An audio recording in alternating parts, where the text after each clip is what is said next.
Yep, yeah, got you, mate, got you.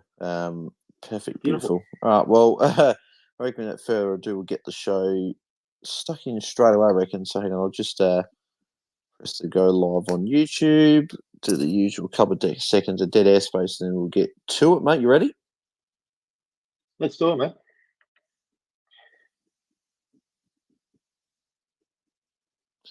Hello, everyone, and welcome back to another AFL Fantasy Fanatics AFLW Fantasy round review. We're recording live on Twitter and YouTube on Sunday, the 29th of October, after the completion of round 9 of the AFLW Fantasy season. I'm your host and AFL Fantasy Fanatic, Bales, and you can find me on Twitter at BalesDT. As always, if there is a player that you would like discussed or a question you would like answered, tweet us in the spaces below or comment if you're watching on YouTube. But joining me as always is my co-host and legend of a bloke, Tom. You can find him at Tommy GDS. Tom, mate, how are you? How was the weekend? Mate, weekend was fantastic. I'm actually up in the Gold Coast at the moment visiting my my partner. So life is good, man. The sunny coast. Went for a swim today to the beach, mate. Watched some AFLW, just the usual, mate. Can't bloody complain. It's awesome, man. How about yourself? I know you're at the game today, so you're very up and about and excited. Yeah, well, as a Crows fan, I'm up and about and excited, but as a fantasy coach, not as much. It's just I'm starting to wonder if I'll ever get a hat. If I'll ever finish top 100, because it's the dream's gone yet for another year. So just hitting me again. There's no chance of me getting it. I'd have to probably finish first overall for the week. It would have to be the comeback of all comebacks if I was to get a hat. And so I think it's only Merits Magic that I can actually even remotely get a hat. So, but yeah, but we'll get stuck into how we went this week, mate. How did you go with GameDay Squad and official formats? How'd you score and where'd you rank? Yeah, absolutely, mate. I'll start off with GameDay Squad. This week, I ranked, I'm not sure if it's fully updated, but it looks like as of right now, it is. I'm 23rd. 1,937 points, which I want to announce is that we officially, for the first time, have a winner for my giveaway, which I'm pumped about. Let me go get the name. Someone's guessed it within a +/-10, my score for this week. And that lucky person is Ben Hawkey. So I'm going to be messaging him very soon. He's won a gold Brie Davey on GameDay Squad just for having a guess. So how bloody good is that, firstly? Well done to him. But secondly, probably not the score I wanted, which sucks a little bit because I'm hunting the top 10 spot and I was really trying to push 2000s this week and I thought I had the team to get it done. One big part about that is playing Sophie Conway, because when I found out that she wasn't playing anymore, my team had already locked, or she had locked into my team, and I couldn't bring her out. So that's just a big fat donut for me in my forward line, which has really hurt me. But I'm not going to use that as my -3. My -3 is actually going to go to Emma O'Driscoll, who just didn't play too well this week. 54 fantasy points. In the fourth quarter, she started getting it going a little bit, but just that too little, too late for me. And I do love her as a prospect moving forward, but this week just didn't get the job done for me. And my +3 this week is going to Ellie Blackburn. This is someone who hasn't played in my team all season long. I trusted her with a fantastic matchup this week, and she went bang, bang, bang for me. Ellie Blackburn, her silver, had 172 fantasy points for me. So, mate, cannot complain there. And let's go over to official. This week, I scored 1,443 points. I'm going to go -3 to Jordan Allen. This is someone that, we were talking about last week on the live. We thought she had a good matchup and she was good value for where she was at, but 35 fantasy points as a defender just wasn't it this week, unfortunately. And my +3 for my official team is going to the Noff. No one else other than the Noff, mate. She is unreal. 133 fantasy points. Put the big C on her as well. Trusted her with that. So 266 points from her this week.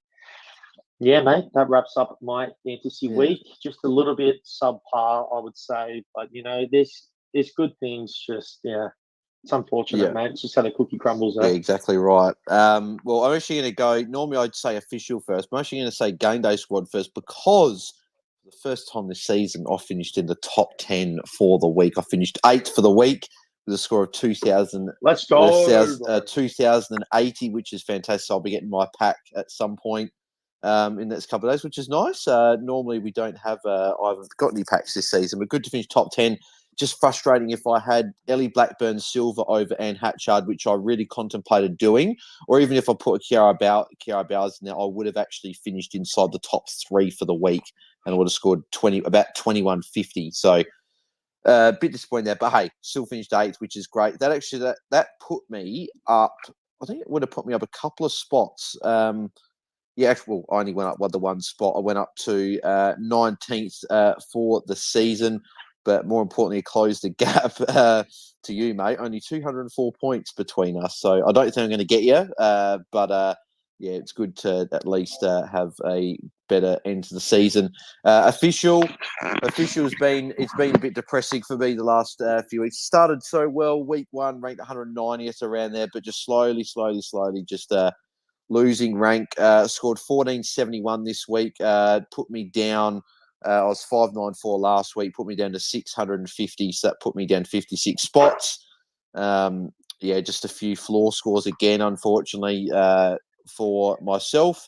And then Immer's Magic scored 1343, which was a round rank of 280, over rank of 154. A couple of sort of really bad scores, really cost me potential sort of last-ditch effort at a hat, but plus the -3s.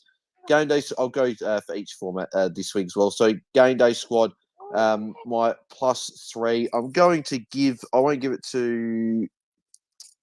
to Jazz Garner. So actually, we'll go Jazz Garner. Yep. So I'll go I'm going someone else. I'll go Bonnie Too Good. 177.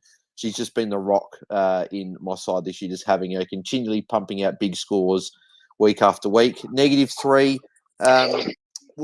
It's probably got to go I've got to go probably the same as you. I've probably got to go Emma O'Driscoll. She's about the only one that really stunk it up for me badly this week. So she'll get the -3 there. Official +3. I've got to give it to Jazz Garner for here. I'll give it to Jazz Garner. Just, fantastic. 134. She's just been very, very good this season, as we all know. And then -3's got to go to Hannah Priest. Like, my God, how bad she's been the last 3 weeks. So I thought she would have at least got a bit better than the back-to-back 30s, but she went even worse with 28. So I'm not looking forward to what her price is. Her price is going to be in the 500s next week. It's going to look disgusting, considering that she was at over 900. She was near $1 million like 3 weeks ago. So just awful. I could have given it to Nina Morrison as well, or Chelsea Randall had a bit of an injury, but no, has to go to Hannah Priest. And then in Rose Magic, I've got to give +3. It's got to go to, I think I've got to go Jazz Garner again, to be honest. Actually, no, I'll go Tanya Kennedy, who got an 84, who I was pleasantly surprised with that score there. Wasn't sure how she's going to go, but 84, pretty happy with that. And then -3 has got to go to Britt Benici. Actually, Britt Benici / Gabby O'Sullivan, because they're the two that cost me, unfortunately, getting a potential sort of hat in Rose Magic. So that's where I'd go for that one. But let's get into the games and whip through all of these and all the scores. So Gold Coast and GWS, which is the first game. Gold Coast winning by 31 points. Claudia Whitford continued her great season with 113 points. So she's been a nice pod for a few of those coaches out there that own her. Zali Goldsworthy with a 91 was solid. Didn't have as big a game as she did last week, but still 91, you still take that as a forward. It was Can I just make a comment on that? It's really interesting to watch this game because she played a lot of the time in the midfield. After kicking 5 goals the week before, they pretty much plugged her in the midfield. And I feel like it's a combination. It's like, sorry, the reason why is because Parker's out and they're really trying to sub in. Like, I know Dalloway was in that midfield a lot. I know she was in that midfield. But it was just strange how she just played so good in the forward line and had a career game. And then they've changed her role from within 1 week. That was extremely strange to me, and she still pumped out a good score, which I think is an indication of how good Goldsworthy is. Yeah, exactly right. A little bit. It was definitely a bit of an interesting call, but hey, I think she did better in the second half. Then, and I still loved how. Did you see that the clip where she no one helped her up, so she sort of grabbed her own hand and pulled herself up? That was absolutely hilarious. Doing it. That was funny. That was jokes. Doing everything. Maddie Brand Catasano 84. So that was probably the one that one of the big moves that probably cost me in Rose Magic. I traded her out probably 3-4 weeks ago to make a bit of money to go for Maggie Gorham. And obviously, Maggie Gorham being out this week, I could have got an 84 from my F5. Instead, I got a 22 from Gabby O'Sullivan. So that was one move that cost me. But then again, Rose Magic, if everything went right for me, I'd probably would have, well, no, not everything, but if a few things didn't go as bad, I'd probably be ranked inside the top 100. But anyway, can't keep dwelling on that. But 84 from her was very good. Charlie Rowbottom, so she got 84 as well, was looking really good, but she went down with an ankle injury, didn't look too great. She ended up resting for the rest of the game. It sounded a bit more like it was more precautionary than anything, but just something to keep an eye on as she heads into the final home away game against the Bombers. Could be something to keep an eye on. A few coaches may trade because she's expensive, and there's some really tasty matchups with some of the midfielders this week. But yeah, just keep an eye on her. Haneen Zarika, again, another 76 points. I believe, though, that she won't be playing this week coming up because of I think something to do with her religion and pride round, so she doesn't actually play. So she won't be playing this week. So if anyone's got her, that's a bit of an early warning that you will have to trade Zarika this week. Nicola Barr, 65 as well, was solid without going big. Had a bit of a quiet first half, but second half was solid. Anything else here? Daisy Dust got a 53, had a really good, I think it was at third quarter, 29 points. So she sort of salvaged her score a bit there, but we know defenders don't scoring huge this year. Same with Tiny Evans has been a bit disappointing for a lot of people this season, more so the fact that not her own fault. I think it's just the fact the Giants just sort of the game plan changing. But listen to this, Tom. So the first month of the season, she went 88, 74, 66, 73, and that was playing 95, 100, 94, and 100% game time. From round 5 onwards, she scored 58 from 84%, 49 from 78, 71 from 71, 65 from 69, and 49 from 71. So her time on ground has dropped at least 10%, if not 15% some weeks, and her scoring's dropped off, not having gone over 75 in any game since round 4. So a bit frustrating. I think we're probably going to be holding it. But what have you made of Tony Evans' sort of back half of the season? Because it's probably been a bit disappointing for coaches. I feel like the back half of the season for her has been a little bit like Priest for you over the past couple of weeks, is that I keep plugging her into my lineup because I'm like, this will fix itself. It's going to fix itself. She's too talented. She's too good of a player for her to not end up coming out top and, replicating those scores that are commonly in the 70s and 80s. But you're right. It's just the time on ground is a big concern. But I know also she's not taking the kick-ins as well. So that's also been affecting her. She's not getting extra points from kick-ins. Yeah. Have you still got me? My internet's lagging. Sorry, I'm just making sure. Yeah, got you, mate. Yeah, still got you. Okay, perfect. So yeah, it's just been one of those seasons. We spoke about the Giants a couple of weeks ago about how practically if you weren't Parker and Goldsworthy, you just don't have a fantasy friendly role within this team. It's just like very hard to try.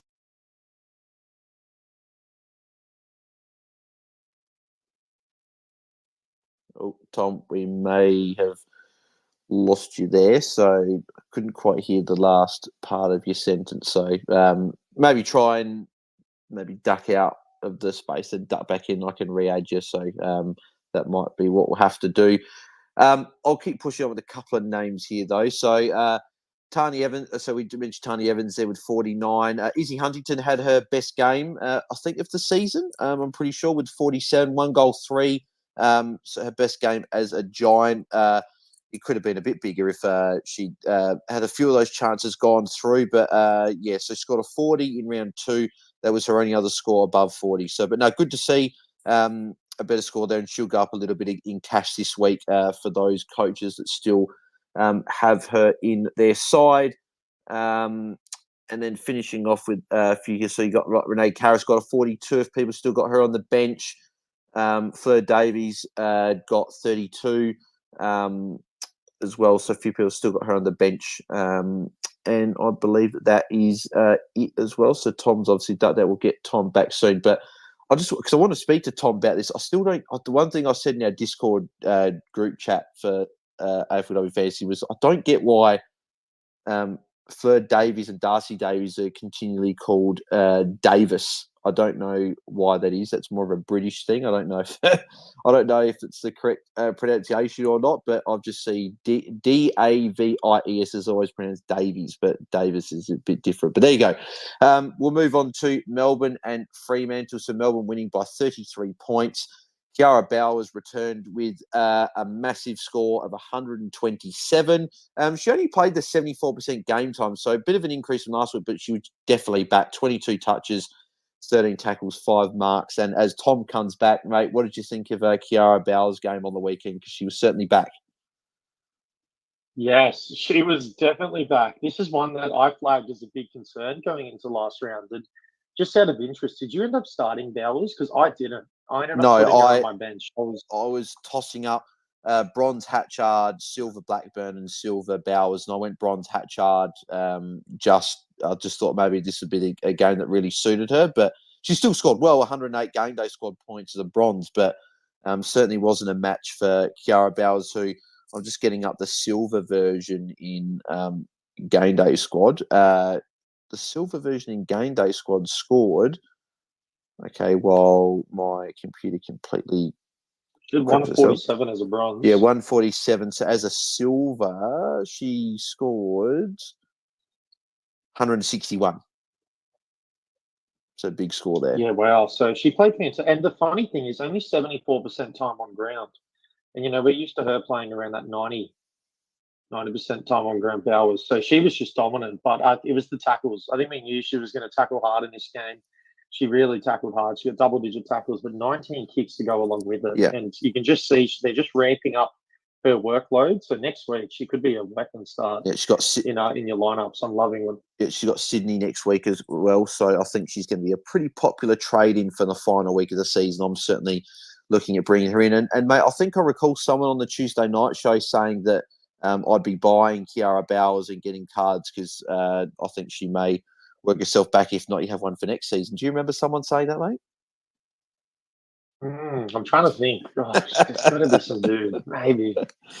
I think, yeah, it might have been you, mate. I think it was a guy that a guy's name that rhymed with nails. Oh, that's right, it was Bales. That's right. But Bales is back, which is good. So she'll be a popular trade. Is she someone that you'd be considering bringing back in for 1 week for the final season? 100%. Yeah. Yeah, Sydney Swans, great matchup. It's going to be a high-tempo game. The Swans like to play a rebounding style of footy, so the ball's going to be pinging from forward to defence to the midfield. There'll be lots of stoppages, lots of ball ups, and when there's stoppages, that's when Bowers is at her best. Yeah. So, yes, she's definitely someone I need to get back into my midfield for next week. Yeah, exactly right. Paxi Paxman, 96, had a good game. I believe that's her best score for the season. I'm just not sure. I wouldn't be bringing her in as an option just because they got Brisbane this week. Tough matchup. It's up in Brisbane as well.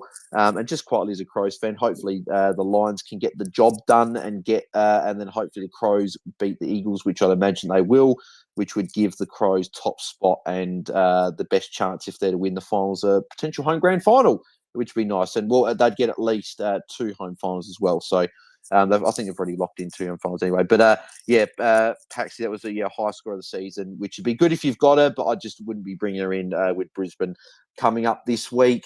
And Stannard was good as well with a 77. She got a lot of the ball with 24 touches, but uncharacteristically only had the 2 tackles, which with Bowers going and laying a heap of tackles, you think maybe Anne Stannard, who has laid no less than 4 tackles in a game, and her last sort of 3 games have been 6, 13, and 10. You'd think the tackles would be there, but still, 77 is still a good score for a defender. Kate Hoare scored 75. Could have been a bigger day with 2 goals, 3 there. Megan Kaufman, if anyone brought her in, 71 points. Going down the list here, Mim Strom, 57. I think that was one of her more quieter games of the season. Sort of just shows that if for those coaches that did hold on to Matilda Schultz, who we will talk about later on, it was probably a good call to hold because unless you went to then again, actually no, because the other rucks actually went poor. So Matilda Schultz was definitely holding was the play there. Emma O'Driscoll, as we mentioned before, only having the 46 points, was quiet in this one. Bit of a tough match against Melbourne, but yeah, not a great score there. And even Tyler Hanks as well, who a few people jumped on as a bit of a pod, only 48 points. So that was another poor one. And it sucks when you have a pod also go really low as well, because not only is the ownership low, but they also not many people cop that as well. So, Gabby O'Sullivan. Why the hell did I bring her in my Mirrors Magic side? I thought cheap, coming off an 89. I think she got last week. I knew the matchup was tough, but I thought she can get a 50 or a 60. That's better than having a rookie. Unfortunately, I should have just gone and got Sachi Simon, who I was looking at, and not worried about Gabby O'Sullivan. But, oh well, what can you do? Only 4 disposals. Just not good. Moving on to St Kilda and Brisbane, with St Kilda getting the upset win by 21 points over Brisbane, which has put Brisbane's top 4 hopes in a bit of jeopardy, because they're on 24 points along with Essendon, and then Gold Coast are on 22. If Brisbane were to lose to Melbourne, they will fall outside of the top 4 because Essendon and Gold Coast actually play each other. So that actually makes that for a real fascinating final round, because the winner of Gold Coast Essendon actually has a chance to finish inside the top 4 if Brisbane lose. But if Brisbane were to win, Melbourne could potentially lose top spot to the Crows. So it's going to be a very interesting final round of the season or whatever. But we will continue with the fantasy scores from this game. So top scoring was actually Jamie Lambert and Ali Anderson on 91 each. So low scoring fantasy game, as you can see here. A lot of scores in the below 50. So not great for fantasy, but it's good to see Ali Anderson at least top scoring. But I brought her in my official side this week for Britt Benici. So at least I gained, what's that? Just under 50 points, but 91 was hoping for a better score against St Kilda, but unfortunately the game didn't quite match up. Ty Smith got an 85 as well, so if anyone's still rolling with her as your M5, considering that she didn't go too much lower than a few of the gun mids, you'd be happy with that. Jesse Wardlaw, 79, was solid once again. Played a little bit less in the ruck, with only the 3 hit-outs here, with Simone Nolder doing shouldering more of the ruck load, but it worked for St Kilda because they won. So Nat Grider, 75 as well, put up a good score. Defenders, we know Nat Grider's one of the defenders that can put up a floor score, then put up some solid scores. And with Melbourne coming up, that's a tough matchup. Not sure I'll be going there next week. Talia Hickey, 67 as well. She's had no trouble getting the hit outs. It's just been the other stat line she hasn't quite filled this season to really sort of capitalise on that. Mate, that sounded like bloody monster just came into our thing, into our Twitter space, mate. Oh, that was funny. Sorry. That was funny. A few other scores here. Bree Conan, who a few people might have been keen on, with Kathy Zvart not playing, only 44. Nikki Zenos, 41. And then all the way down at the bottom, Hannah Priest, 28 points. I can't even trade her out next week. I couldn't even trade her out this week because just defenders, you can't really bring anyone really in, and you get to. Can we talk about Hannah Priest? I know you were hanging on to this this dream, this idea that it was going to happen. She was going to get more midfield. Was it? You thought she was I thought she was going to potentially go head to head with Ali Anderson in the midfield. That's what I thought, and that's what normally. And I know I can hear Liam from here saying that it's annoying that because St Kilda keep winning, but if St Kilda were losing, I would say, well, that's what you get for not putting your captain in the midfield. I don't personally understand why they're playing her in this lockdown defender role, not getting involved in the game at all, because she was playing great football in the first half of the season, playing in the midfield, and she had plenty of the ball. She was tackling. Whereas since she's been in this defensive role, she's had 11 disposals, 4 disposals, 7 disposals, 9 disposals. That's awful. What is going on? I don't understand. It's really confusing, and it's a shame because if you didn't try it out after that first week, you're just now stuck in this hole, aren't you? And fortunately, in GameDay Squad, I just subbed her out straight away. I didn't have her in my team this week, but I was sort of thinking, if she goes in the midfield, she could put up a good score, but nah. Yeah, it's really. You went the risk play, and then it just didn't pay off. It's a shame, but it is crazy to me how she could be playing so well, probably the best in the entire competition at that role, and then she gets changed. Yeah. Yeah, it's just not great. unbelievable, mate. And then shout out as well to Janome Anderson, who I actually had on my field last year for like a 17, I think it was. She scored 0 from just over half a game, so only had the one kick and gave away a free kick. So not a great game for her. If anyone had her on the bench, she's not going to be making any money. But we'll move over to Essendon and Carlton, with Essendon getting the job done by 32 points, potentially with the top 4 spot up for grabs in the final round. But we talk about her every week, I reckon. She's got a final. She's got her surname for a reason, because she is just too good. Bonnie Too Good is just had an amazing season, and if it wasn't for maybe one or two, like a Laura Gardner, for example, Bonnie Too Good to be talked about as probably the most improved player this season. There's probably someone else I've probably forgotten as well that should be right up there, but Bonnie Too Good's been fantastic. She's only had 2 games under 100 this season. I think that they said that she has had, how many games was it? So she's had 1, 2, 3. She's had 4 games this season as a key forward, having at least 20 disposals and 2 goals.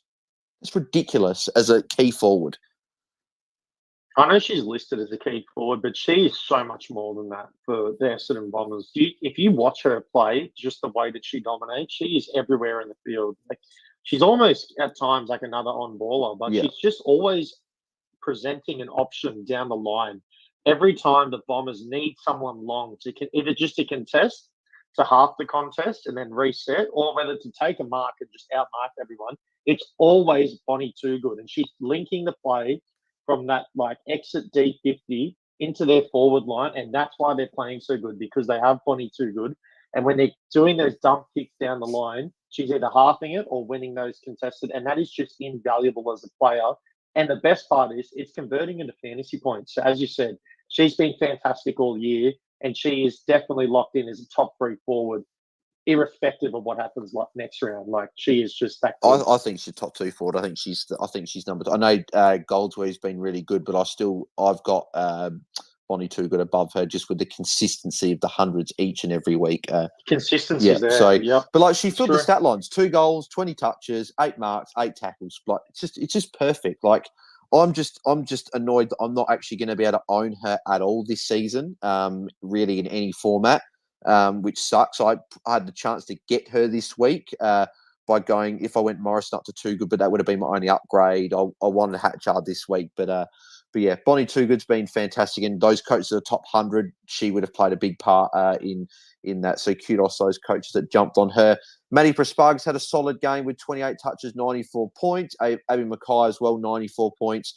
Sheeran Scored's been very, very good, especially the last month. Another 88 points. So she, again, is going to go up a bit. She's going to be over 1.1 million. She's gone 95, 93, 122, and 88. So just something's just clicked in the last month, in terms of she's had a bit more game time as well. The first sort of 5 weeks, she didn't really play much over 70%, whereas the last 4 weeks, she's played essentially 80% game time and even 87% this week. So yeah, she's playing very, very good football, which is great to see after missing all of last year with, I think she had a knee injury. So going down here, Keely Shearer, popular player in Mares Magic, another 83, just been very solid and consistent for everyone that owns her. Brooke Walker, who I was a fan of as a defensive option, I brought her in my Mares Magic side this week. A few people jumped on her in Mares Magic and official. She scored a 68 points thanks to 11 tackles, playing a bit in the midfield there, which is great. Bree Moody only had the 68, so a bit quiet there. Again, a lot of coaches that jumped off Schultz last week to go to Bree Moody, which looked like a great move last week. You sort of was 78 to 135, but it was flipped around this week. We'll talk about Matilda Schultz in a little bit in the final game, but yeah, Bree Moody 68, not too bad. She did have more of the hit outs compared to Jess Good, but we can see when they're sharing. Bree Moody's hasn't got that same ceiling that she does, like she showed last week. Harriet Cordner as well scored a 50 out with a couple of goals to boost her score up there, which would have been good for a few people that have still got her. Gab Pound only 51, but we know a lot of defenders don't score huge there. Mia Bush scored a 50 as well. Steph Wells 47, quiet game for her. Been a bit of a tougher matchup against the duo of Moody and Good. Marianne Anthony as well, who a few people had at the start of the season at sort of rookie, 43 points, first game back for a while for her. Cara Fitzgerald scored a 36 as well. Brooke Brown only scored 24 points there, and Lalaifi, who a few people would have jumped on as a basement rookie, scored only the 22 points. So moving on to the next game, which was West Coast and the Western Bulldogs. And I think we can sort of put these two in the same boat here. Ellie Blackburn, 133 points, 32 touches with 9 marks, 4 tackles. And Emma Swanson, who scored 121 with 28 touches, 7 marks, 7 tackles. They were both very, very good. What do you make of their games on the weekend, Tom? Oh, mate, the engines on both of those, both of them were just fantastic. First of all, Blackburn's class late in the game, just to slow the play down, and she just like kept getting to like kick mark, getting rid of it, kicking back, receiving it back, like just pumping up those stats a little bit right at the end of the game, which was good to see, but also just the experience for her to be able to like win the game. But and then Swanson, she was everywhere, man. Like literally every single contest, it just felt like Swanson either was tackling or getting her hands on the ball and getting it out. Like she was fantastic. She stood up so well. Was unfortunate not to get the result, but she got a result in terms of fantasy this week. Like Blackburn, they both just played so great as a game, and yeah, mate, couldn't speak of them more highly. Like they're just dominant, and as you mentioned with Too Good, both of them just did a little bit of everything, other than kick goals, like high kicks, handballs, high marks, high tackles. Love to see. Yeah, and I was a big fan of if you needed a bit of cash for a midfield to go down to someone and then use that cash money to go up to a Bonnie Too Good or a Sabrina Frederick. I was pretty big on Swanson this week in a good match against the Bulldogs, and she certainly repaid the faith with a high score of the season. That's now back-to-back 116, 121. So she got the Crows this week, who do give up points. Look at what Riddell and Garner did today. So if you did jump on Swanson, she could still be a good option going into the final week of the season. And even Blackburn as well has got North this week, could put up a solid score as well. And she's been very, very good. I'm still kicking myself I didn't jump on Blackburn when I jumped on Derek instead of her. Ella Roberts scored her first career ton as a fantasy gunner, and I'll tell you what, it's going to be the first of many fantasy tons. She had 27 touches, 5 marks, 5 tackles, so she was very, very good there. A few people that did jump on this week would be very, very happy, but a few of us as well, like myself, have owned her for the better part of the whole season, and she's just been, again, consistent. She had that 47 last week, which was her only score under 60. But really, since round 3, she's gone 80, 72, 63, 98, 99, 47, 102. So especially the last month, take out that 47. That's 3 scores over 98. So very, very good. Finish off with the Crows as well. Could put up a solid score to finish off the season. Alice Edmonds as well scored an 87. If you're looking for a ruck this week, she would have been the pick outside of if you didn't have Matilda Schultz. Charlie Thomas scored an 83. She was very good once again. Kicked a goal as well, which was good to see. Get to see the defender kicking a goal. She's, again, just been very, very good, and there's a reason. Did you watch the game? No, I didn't. No. Okay, so they actually put her into the forward line in the fourth quarter to try to get some points on the board to win the game. They just weren't kicking that accurately, and they just thought, let's put her one-on-one down forward and have her as a leading option. And she played really, really well. For someone who's played in the defence for the entire season to then get asked to just move to the forward line, she took a mark. It was like 30, 35 out, a little slight angle in front, and she drilled it. She looked like she had done that way too many times before. She's a very good kid. She also started to show her versatility a bit. So, yeah, interesting moving forward. Hopefully they don't chuck her forward too many times, because we want those points in the back line. But, yeah, she's always been a very good kid. Exactly, no. Sneaky one for this week to potentially bring into your side, because we know that North Melbourne are the best matchup for defenders. Gabby Newton had a 79 this week. Just a sneaky option to a pod that you could look at in your forward lines with a good matchup against North Melbourne coming up. So someone just keep an eye on. Going down the list here, anyone else we're going to talk about before we move on? A few rookies. Sinead Davison got a 38. Roy Smith got a 37. But I think that's pretty much about it from that game. Yeah, it is. So we'll move on to the final Saturday game, which was Richmond and Geelong. So the not too much of a surprise for Richmond Two Top Scorers being Grace Egan with 109 and Mon Conti once again scoring another 100. So if anyone jumped on Mon this week, they'll be very, very happy. But Grace Egan's definitely going to be one that we're going to, I think, look at. She's only 22, I think 22 or 23, so age 23 season. She's been solid, especially sort of the since round 4. She had that 53 in round 7 against the Bombers, who have shown their restrictive side. But 112, 97, 78, 96, and 109, sort of around that 53. So we're seeing that she's put up some solid scores, and I think in the future we're going to see her get a bit more consistency there and put up sort of bigger scores more frequently. Because she has got the game. She does take the mark. She gets the tackle. She gets plenty of the ball. So, yeah, it's certainly one to look at. But Mon Conti has been very, very good this season.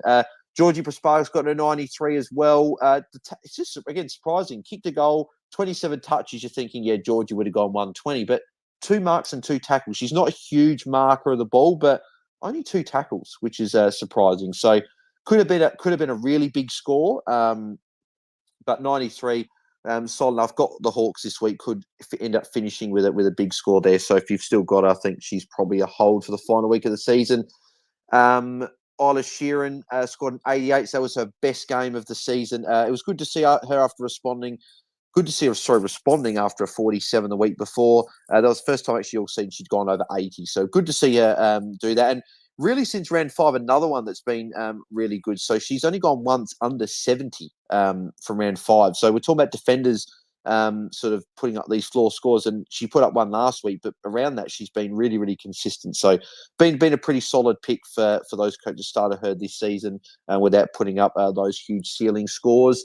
Amy McDonald scored an 86 as well. Unfortunately, we've seen Amy McDonald and even Georgie Prasparkas outside of that first round for both of them. They've sort of been pretty similar. They've had 1 or 2 hundreds, but the rest of them have been just sort of anywhere between 80 and 95 to 100.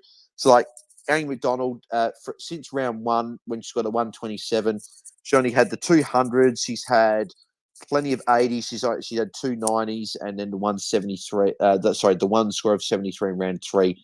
And then, yeah, as I said, even Georgie Sparks has been pretty similar. So we've just seen the Geelong mids. It's almost a bit like the Bulldogs this year and last year, where there's probably too many mouths to feed in terms of points. Like you got Morrison, you got Beck Webster being back there, Georgie Prasparkas, Amy McDonald, like Darcy Maloney as well at times. It's definitely that. And when you watch it, you can just feel that, like in the contest, they're taking from each other and they're utilizing each other well. So in a team aspect, it's great. But in terms of fantasy, it's nothing worse than that exact scenario. Well, you just need 1 or 2 dominant mids to get in there and make sure that they're clearing the ball out either by a kick or by handball. Yeah, and Georgie's been consistent. Like she started the year with 300s in her first 4. The only time she didn't go over 100 was when she got tagged against Sydney and North Sydney, which we know is not a great ground for scoring. But since then, she had the 68 against Melbourne, 94, 96, 99, 93. So she's been consistent, but just not those ceiling scores this season. So maybe that means that she's going to be at a decent price next year. Maybe could be a little bit unders. Maybe she goes 105, 110 next season. But just averaging just under 100 at the moment and just being consistent without going huge. Any other players to talk about here? So Chantal Edmondson had a worst game of the season with a 48. I'm sure she'll respond. Richmond, we know for a fact. We probably didn't even talk about this too much last Sunday, Tom, or even on Tuesday, but we probably should have been a bit more concerned, looking a bit more into it with Edmondson coming against Richmond, which we know the most restrictive side for defenders by far. Pretty much every defender that's come up against them has struggled. And yeah, that was their only score below 55 this season. So yeah, just showing that hard matchup really was there. But she should respond this week with a better score. Darcy Maloney had a quiet game as well, only the 42. Nina Morrison. So we've seen since the last sort of month or so, her scores have started dropping off as she's missed. So this mid-roll hasn't really been there.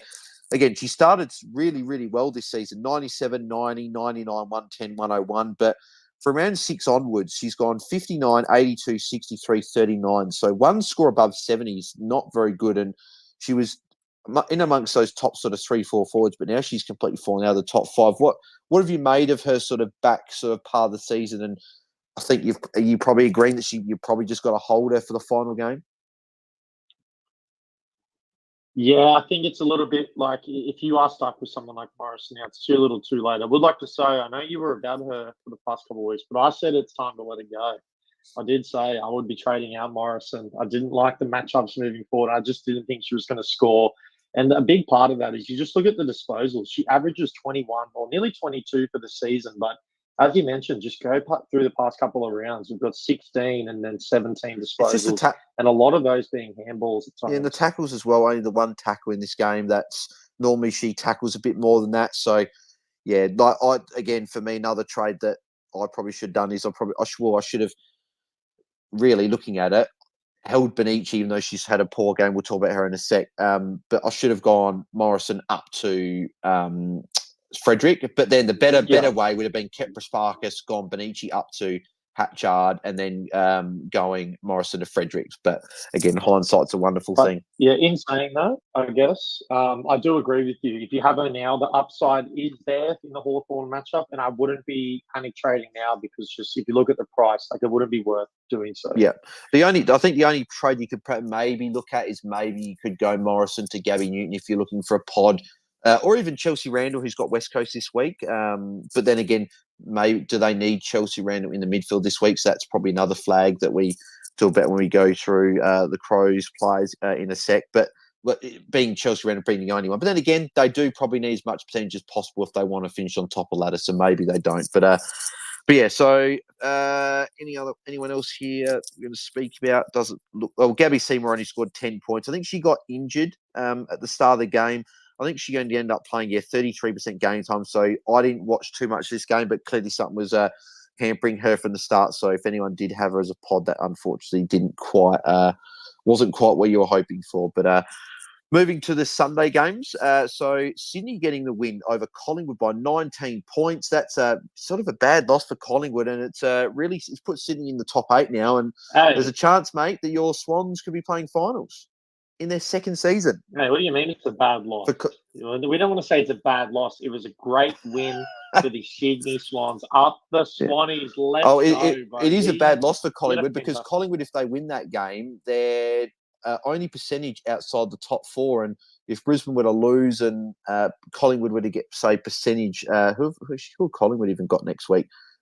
They would be sitting. They got Richmond, yeah. So right now, if they won so Collingwood need a few things to go right for top 4, but they could have finished 5th. But now there's a chance they miss finals. But Sydney, second season in the comp, and they looking like they're in they're in the box seat to play finals. It's in their own hands. They got the Freo this week over in Perth. I'd back Sydney to win that game. They could be playing finals in their second season, which would be fantastic. But surprise, surprise, top scorer for Sydney, Laura Gardner. Certainly, I think again, I think it's pretty clear. I think she's been the best recruit of the season.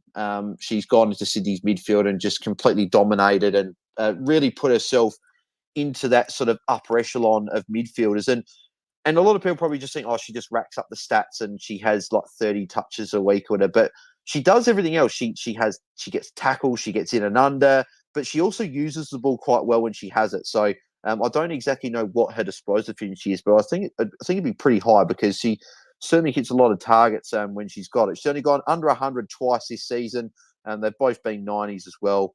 Plenty of scores over 110. She's a number 1 forward. She's been fantastic. So, do you want to speak about one of your favourites, Laura Gardner? Oh, mate, I think you just said it. But I would like to say, in terms of next season, I know that, Gardner in GameDay Squad currently is a forward, and that's been her sort of like competitive edge against everyone else, is because she is playing as a midfielder and being a forward. So there is an expectation that next season she won't be a forward anymore. She probably will move into the midfield. I don't think that'll matter. I think it'll be very much like I was going to say, even with saying that, she has a higher average than Charlie Rowbottom. Like, we talk about Ash Charlie Rowbottom. She nearly has the same average as Ash Riddell. So we're talking about our top midfielders we currently have. She's there. She's the 3rd highest averaging player behind Ebony Marinoff and Jazz Garner, who have been the 2 clear-cut best players in terms of scoring for the season. She's next. She's got a better average than Ash Riddell, Charlie Rowbottom, Kiara Bowers with the asterisk. Obviously, Bowers has been sort of had a few injuries, but Mon Conti, Bonnie Toogood, Anne Hatchard, Ellie Blackburn, Ali Anderson, Prasparka sisters. Like, it's So- crazy. No one like as Can we just say as well, Bales, she's 21 years old, man, and we're a dynasty platform. So, irrespective of what position she plays next year, Laura Gardner is a must-have in fantasy. She's must start. Get her in your squads because, gosh, she has just shown everyone how good she is this season, and she's could only get better, which is a scary thought. But how good she she's does actually remind me a little bit of like a and people are going to probably laugh at this and go, "Oh, of course." They say Rory Laird, like, just reminds me very much of that. But I think she's actually probably like in terms. I think she uses the ball better than what. And I love Lairdy, but so whatever. But she essentially is guaranteed 20 touches and like 8 tackles a game. Like, she's had no less than 7 in a game this season, and I don't think that her lowest disposal tally was 19, and that was against West Coast when she got tagged in that game. But every other, actually, she had 19 in round 1 as well there. But yeah, so she had no less than 19 touches in a game, no less than 7 tackles. So just, fantastic. We go on about Laura Gardner all day. But we'll keep moving on. Sabrina Frederick, 103 points, was a fantastic trade in for those coaches that jumped on her. I should have just left my trade and brought her in, even though I would have had to have watched the 48 from Benici. But her second high score of the season, Sabrina Frederick's just been fantastic. Another 39 hitouts. I pretty much said to you last week, she's essentially guaranteed 30 hitouts, 10 touches, a couple of marks, a few tackles a game, and it's really what she's been doing. The tackles weren't there today, only the 2. She's one of the most underrated players in the competition currently in terms of fantasy. I just think she flies under the radar so hard, and she's just been so consistent. It's that hit out buffer she's getting every game. So you nailed that one, Bales. I totally agree. Yeah, she's been fantastic. Tanya Kennedy had a good game as well, 84 points with 12 tackles. Any holders, probably more so Maria's made to be very happy with that 84. Was very, very nice to see her best score of the season. Chloe Malloy in revenge, obviously the revenge game everyone was talking about, kicked 3 goals, had 79 points, sort of did what she needed to, and 79, you sort of take that. She's had a pretty good sort of last stretch, and obviously, just been played a lot of forward, Bales. A lot of she will. She has. She did push. She has been the sort of the past sort of few weeks, just playing more forward. I think Sydney realised after sort of the first couple of weeks where she had a good start. So that middle patch where she went 58, 76, 51. They need to play her forward because she's just getting way too much sort of attention. She wasn't having the same impact on games. Whereas playing that forward that's roaming up has been working better. She's put up better scores.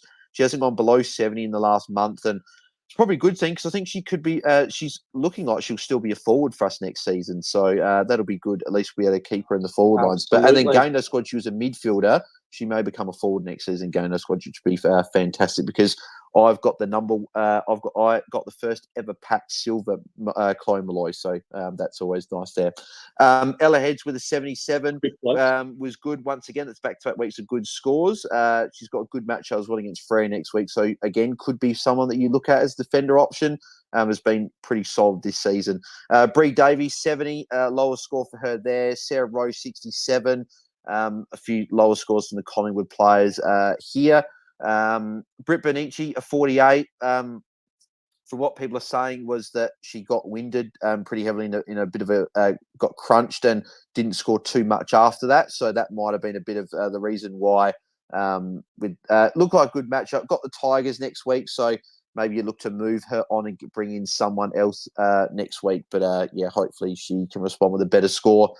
Unfortunate news for Ruby Slicer as well, who again, just we love watching her play and missing the first, I think, 6 weeks or 7 weeks of the season with a foot injury, coming back, starting to really ramp up, ready for finals, and looking like she's unfortunately done her ACL. So that's really unfortunate. So hopefully she recovers quickly and can be ready for the start of next season. But she'll be missing, I would imagine, even if it's not an ACL, it didn't look too good. So she looks like she'll miss at least the rest of the season. If Collingwood make finals, she'll be missing those, I think, as well. Yeah. Montana Ham only scored the 41, but again, just someone just to keep an eye on. It's almost a blessing in disguise if she keeps putting up sort of the lower scores because she's played majority of the season, even though she has been underdone from being. I think she had a shortened preseason after I think it's just surgery. I can't remember what it was, But average of only the 47, she's going to be very, very cheap for us next season. So going to be one that we're going to plug in as one of our midfielders there. And she's been played a bit more forward, so she could be either forward, but she could be mained as forward, but I think she'll be just a midfielder. Geordie Allen, only the 35, low score for her, unfortunately.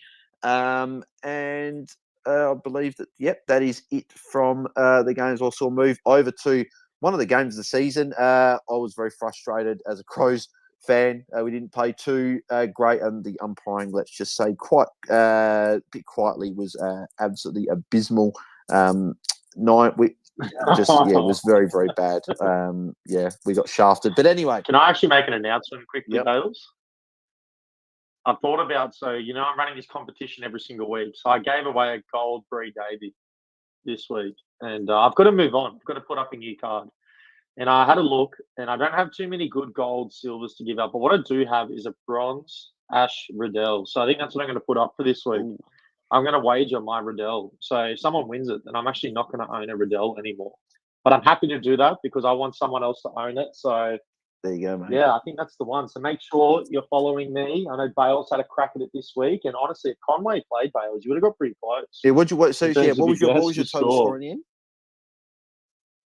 1,937.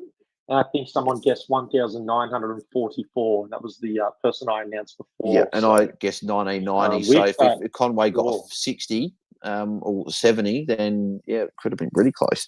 But yeah, this game pretty much was the battle of just showed the top three midfield fantasy midfielders, and really two of the best midfielders in the comp, and Riddell's right up there as well. Jazz Garner, 134, Ebony Marinoff, 133, and Ash Riddell, 127, all getting the job done. But then if you look at all the North Melbourne midfielders, Jenna Britt got a 102, and then Mia King also got 100. So all the midfielders going over 100 here, and even Anne Hatcher got a 99. So the big midfielders for both sides getting it done. Jazz Garner's been fantastic all season. Ebony Marinoff, and we keep saying how good Marinoff's been, but if you look at the scores, and people, I don't even know if they realise how good this run has been. So she's got a 112 in round one with a slow start. A few people are probably thinking, oh, she'll be solid, but is she going to go like huge this season? She went 125, 124, then the 174 in round four. So she got tagged in round five for a 91.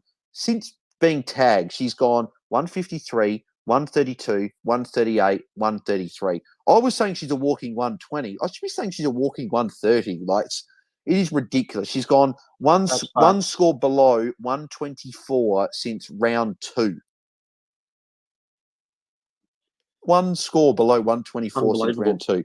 It's ridiculous. Averaging 131 for the season. And I didn't realise actually she played her 75th game on the weekend. She was one of three players to do that. The first three players being Ali Anderson, Ebony Marinoff, and Emily Bates were the first three players to do it. So it was really good to see. Actually, or did Ali Anderson do that last week? Maybe Ali Anderson did it last week, and then it was. Actually, let me double check that. I don't want to get that wrong. So Ali Anderson, did she do that last week? No, she did this week. Okay, my bad. So all three did it this week. So yeah, I don't know actually if Marinoff's missed many games. Just durability, scores. She's just very, very good. It'll be very, very interesting. I actually get your thoughts when we finish the space of a question. So remind me at the end, Tom, and I'll ask you the question. Ash Riddell, probably my biggest blunder this season was trading her out. I started her this season but thinking that she was going to go back to averaging over 100, and trading her after scoring 79 was definitely not a great move because she's gone over 100 in every game bar one. At least you were right. Oh, yeah, I know. I guess there's a vindication of the pick, but I wish I did keep her because she's been fantastic. So, one thing that didn't go quite too well. And Hatchard, 99, had 24 handballs of her 32 touches. West Coast this week, I think that she's going to be a massive target for coaches. And that's what I was going to speak to you about as well. So, like, Marinoff obviously scored big and has scored well all season. Hatchard, 99. I did mention before with Chelsea Reno only getting the 50 points. What do you think that is going to happen this week against West Coast? Do you think that they're all going to be playing like majority of the game, trying to get as much percentage as they can to try and finish on top of ladder? Or do you think that maybe if the game's in hand that they get rested towards the end. How do you think that's going to go? The percentage is tough because if you look at it, Melbourne are 260 to 196 for the Crows. I don't think it's a matter of a percentage. I think it's going to be a matter of just finishing the season strong and knowing that because the Crows actually play first, which I think throws a different dynamic into this situation, as makes it interesting. So they're not going to know the result of the Melbourne game, and the Melbourne are versing the Lions as well. So that's two top teams going head to head. I think they're going to this game with the mindset that we need to win, secure this win, and just see what ends up happening. Because whatever happens will happen. But I do get your point. There is a possibility they start resting late if they're on top early because, you know they're not going to catch the percentage.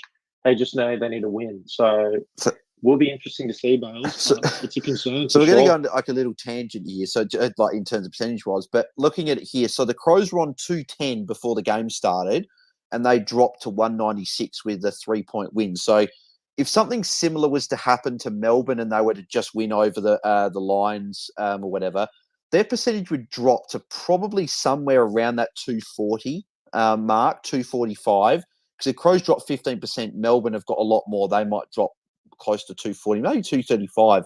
So if the Crows were to win well against West Coast, the percentage could actually close, and it could actually be quite interesting. So it's going to be interesting to see. But hopefully, as a Crows fan, Brisbane coming off a loss this week, they're not going to want to lose this week because they're going to miss out on top four if they do.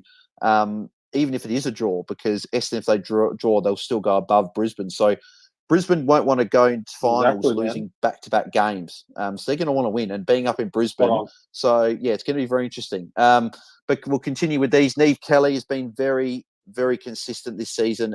She's been in my GameDay squad ever since round 2. But, yeah, we thought maybe the scores wouldn't be there and she'd drop off slowly. But the last 2 games, 99 and 98, got an 85 in round 7. Had a quiet patch with 58 and 54 against Gold Coast and Melbourne. But before that, in the first month, she only had one score below 70, being a 61. So, again, just been a very consistent forward this season. And if you did sort of pick her up after round 1, you'd be very happy with those scores there. She's been good. I know she's one of your favourites, Tom.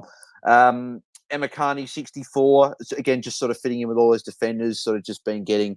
She's been more consistent than all the others, but just those ceiling scores for defenders just haven't really been there. Even though Hannah Priest did get one of those, and then she's just completely fallen off the last 3 weeks. Neve Martin, if anyone jumped on her, 55 points for a basement priced rookie. Be very, very happy if you jumped on her. Who else is here? Chelsea Randall only got a 50. I think she copped a knock at some point, came back on the ground. She looked good in patches, just didn't quite go her way today in terms of getting much of the ball. I think if she's playing midfield this week against West Coast, I think she'll go well. But the worry is that maybe she goes and plays a bit more forward. But I think, then again, I don't think it'll matter too much with West Coast. She might kick a couple of goals. Erica O'Shoney, the 47, a few people were looking at jumping on her this week. But yeah, not quite the score that owners would have wanted from her.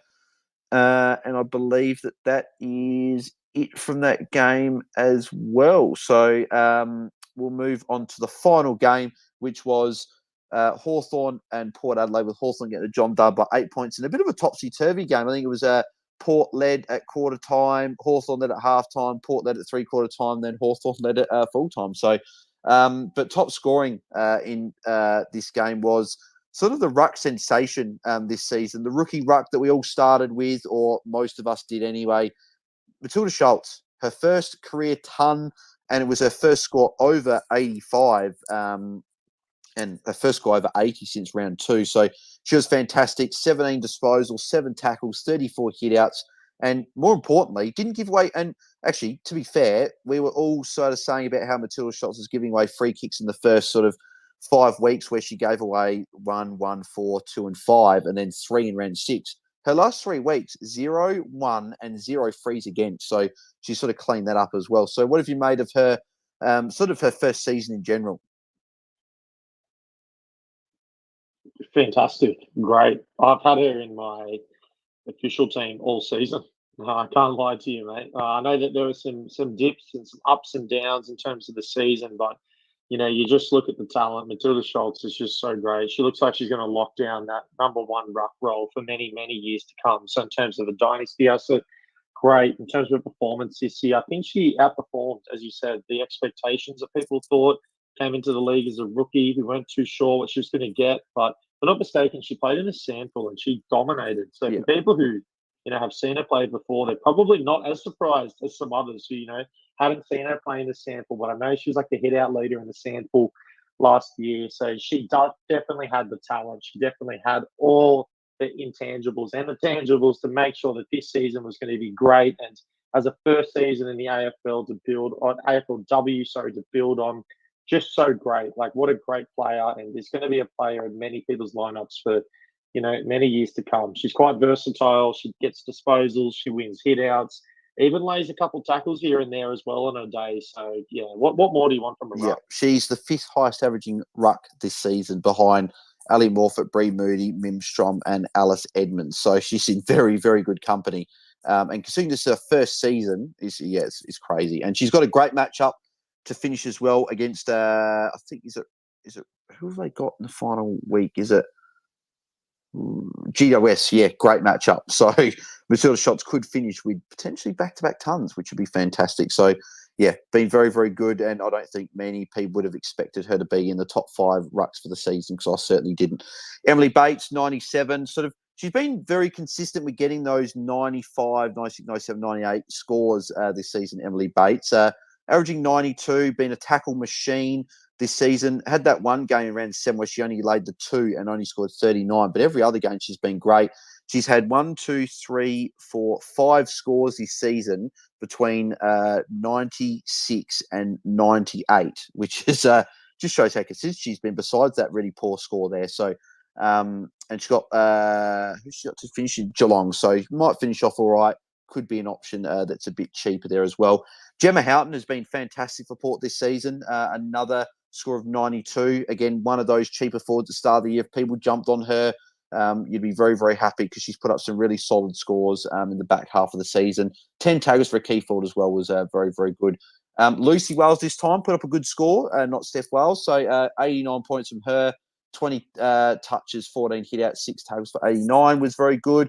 Abby Darrick had a great first half, got a bit of attention more in the second half, only end up with the 81, which was okay, but I think a few people were hoping for a little bit more there. Tia Lucas right only to 67. Moving down this year, Erin Phillips, 54. I didn't notice Erin too much today watching the game. Yasmin Dersma, 50. Emily Everest, 51. And Sachi Som, 47. So a few rookies that a few people have got there. Tali Fellow's got a 41 as well. Hannah Ewing's got a 38. Ewing's is definitely one to look at for next year as well. I think she looks really, really good when she's in the midfield. She's just not getting that opportunity in the midfield. Only averaged the 48 points this season, but she could be one that we start next season as a forward, hopefully with a bit more opportunity in the midfield. And I believe that is it, I reckon. Caitlin Pope, 23 as well, and Sophie Locke, 14. A few rookies people got on their benches as well. So that is it for the game. So we'll get into some questions. Before we do, I will ask the question that I was going to ask you. But yeah, if you guys have got questions, put them in the live chat on YouTube or on the Twitter space comments. We'll get to answering those ahead of the final week of the season. But Tom, mate, I was going to actually ask you your thoughts on who do you think is going to win the AFLW Best and Fairest Award? Because we got 1 week to go, obviously, but just thinking about it, with obviously Garner's going to be right up there, Rowbottom, Marinoff, Mon Conti, they're probably going to be the main four. Even Laura Gardner will probably poll well. There's a few others I probably haven't even mentioned that are going to poll really as well. Who have you got at the moment currently winning it for you? Well, for me, Bonnie Too I'm Good is going to going to be the have other to one that'll be say right up it there. is Bonnie Too Good will be up there. I just think for me personally, it has to be between Garner and Marinoff. And I might even give Garner the edge only because of her goal kicking ability. I know that over the past couple of weeks she's been finding ways to contribute, not only in the midfield and with clearances and just dominating in that sense, but also pushing forward. And she's an accurate kick in front of goal as well. She doesn't waste too many opportunities. And just that class, the way that North Melbourne have gone this year, she's just led from the front all season. I think that has to be my favourite. But I'll tell you what, Marinoff wouldn't be too far behind in my eyes, and especially considering they could finish first next week, and that could also be a factor. Is leading the best team in the comp. Like, gosh, that's it's pretty impressive. Yeah. But I'm gonna go Garner. Just that's my gut feel. I just feel like Garner's gonna pull it out. What about yourself? Yeah, I think Garner probably will as well, but yeah, Marinoff is definitely going to be up there because Hatchard has been good, but I don't think has been as good as what she has been last couple of seasons in terms of her impact. Whereas Marinoff, I think the umpires might see that she has taken her game to another level, being a lot more damaging. She used to handball a lot more than what she did what she has this season. Whereas this season she's considerably kicking it a lot more. Like she's gone 24-8, 19-4, 17-5, 36-4, 12-6, 20-7, 25-7, 22-12, and 23-6. So considerably more kicks, more meters gained. She's obviously, we know she's a tackle machine. She's going to be right up there. And obviously, as a Crows fan myself, I think Marinoff deserves to win one of the Best and Fairest awards because I don't believe she's actually won a Best and Fairest award. I'm just getting that up to double check, but I don't think she has. I know she won there you go. So it was Erin Phillips, Emma Carney, Erin Phillips again, Manny Prasparkas in 2020. Then obviously the draw with Bowers and Davey 2021, Emily Bates in 2022, and then Ali Anderson in season 7 last year. So it's going to be very interesting. I wouldn't even mind if it was a draw between Garner and Marinoff because they've had both great seasons. But we did mention Robon's going to be up there as she will probably poll a lot of Gold Coast votes. Ash Riddell will poll quite well as well. Laura Gardner, Bonnie Too Good, they're all going to be up there. Mon Conti as well, who will poll a lot. So it's funny because Mon Conti will get a lot of Richmond votes. Robon will get a lot of Gold Coast votes. Garner, same with North Melbourne, then Marinoff with Adelaide and Gardner with Sydney. So they're all going to probably dominate their votes. So it's probably going to be very, very tight with those top 5. Very much like the men's best and fairest, where it was like a top 5 or 6 were going to be very close together. It could be the same. So, but yeah, we did go. Riddell could be Garner's downfall in this all because she actually might, steal some votes here and there because she, in her own mind, has had a killer season as well. So yeah, I agree. It's going to be really spicy and maybe it won't go the way we think. And like the men's, I know that one was a bit of a curveball. I don't know how many people had Lockie Neal as being the Brownlow medalist this year, but yeah. But yeah, so we'll answer a couple of questions to finish off here as well. So we'll start off with a question coming from, let's have a look. The first one is from Corey Blackledge. Ranked now 96, had a shocker. Who do I trade out of Darrick? Naomi Ferris, Lily Goss, Rowbottom, if out. O'Shea brought her in for Sheeran, lost 48 spots this week down to 96. So, Corey, mate, sorry about that. Good thing is you're still top 100, so hope it's in your destiny's in your hands. Well, I say in your hands, but it's not really because you're relying on other people scoring well for you to stay in the top 100. But so looking at those players, so we'll go. So Abby Dowrick, who has got GWS, who could be solid. You've got Naomi Ferris, who is up against North Melbourne, who is actually a good matchup for defenders. Lily Goss, who is coming up against St Kilda. Robon, in fact, you have to trade if he is out. And then Erica O'Shea, who's up against the Bulldogs. So for me personally, I think it's probably Lily Goss and Abby Dowrick because I think you can get Dowrick to a better midfielder. You can get in a Bowers, you can get in a Hatchard, you can get in someone like that's got a great matchup. And then you've got Lily Goss, who I wasn't a huge fan of bringing in anyway. Whereas you got Ferris, who's got a great match against North Melbourne, and she's a defender, I would just leave defenders personally. And same with O'Shea. O'Shea's got a great match against the Dogs. I'd almost leave the defence. Are you agreeing with that? Would you go Abby Derrick and Lily Goss out first, and then if Rowbottom wasn't out? I actually, last week we butted heads quite a bit, but I totally 100% agree with those exact moves. I do think that's the play. if you look at the matchups for the other players, like I don't think it's worth trading out. I'd rather rectify the two you mentioned and go from there. But it'll be interesting. Hopefully, Rowbottom's playing because I really like the matchup for her this week. I think she could turn up massively. Yeah, and the one thing I would watch out with Erica, right? Because if you got to decide who you trade out of O'Shea and Ferris, if you're trading one, it's probably O'Shea because I don't know if she'll be back or not, but I know that Nicole Bresnahan is getting closer to coming back. So, and I know that O'Shea scores have been better since she's been out. So that's just something to watch. But if you're trading one, Corey, it would be O'Shea. For me, I think just because Ferris got a great Definitely matchup. O'Shea. But I think Derek and Goss are probably the two that you're getting rid of there. Damon Snell, currently looking at forwards and defenders. Who do you think has good final round matchups to trade in, especially pods currently trying to crack the top 100? So who's got a good matchup this week? So for defenders, I know that Bulldogs have got great matchups. So you're saying you're looking for defenders and forwards. You've got a forward that's playing as defender in Gabby Newton that's got a great match against North Melbourne, who are good for defenders. Emerson against the Hawks as defender could be quite good as well. Just have it. Charlotte Thomas against the Crows will be good, but you're not really a pod and she's expensive. Probably it for defenders. Maybe Ella Heads against Freo could be good. Same with O'Driscoll and Stannard if you're looking at those. And then forwards, Bonnie Toogood against Gold Coast if you're going to forward her. She's not really a pod, but if you're looking for her, that could be an option. As we said, Gary Newton playing as defender could be an option there. I think Emma King could be a shout from North Melbourne against the Dogs, playing as that's sort of sharing the ruck with Kim Rennie could be a bit of a pod shout there. Zadie Goldsworth, if you don't have her, is probably going to be a good shout against Port this week. Who else is there? Doing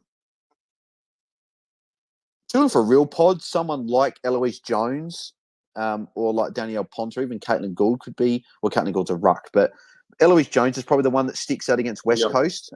Could be a shout, has got kicked plenty of goals this season. So she only got 52 and 35 last couple of weeks, but could be just a really good pod that you're sort of looking for against West Coast. Even Barr from GWS. Yeah, Nicola Barr as well. There. So yeah, they're probably a couple of pods there. I'd say Sabrina Frederick is a great option against Richmond this week. Could be a shout if you can afford her. They're probably the options there, Damon. Just having a quick look there.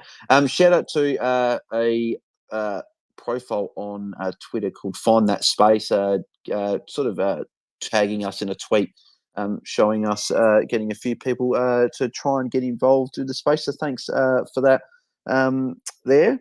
Andrew's saying that looks like lockout has lifted. Is that in official? I'm assuming that's in official. So it looks like people can go do their trades already, which is great. So get those rage trades happening. That's been good actually with with official the back half of the year. Lockout's been lifted. So being able to make our rage trades already. Looking at Rowbottom dropped over 100k, which is a bit frustrating there.